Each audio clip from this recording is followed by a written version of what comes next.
ऐं ग्लौं ऐं नमो भगवति वार्ताळि वार्ताळि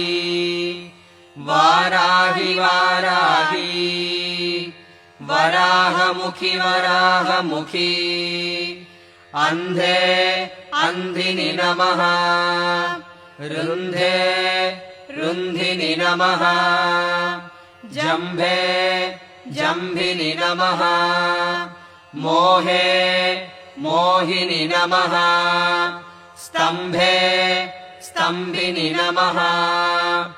सर्वदुष्टप्रदुष्टानां सर्वेषां सर्ववाक्चित्तचक्षुर्मुखगतिजिह्वा स्तम्भनं कुरु कुरु शीघ्रं वश्यं कुरु कुरु ऐं ग्लौं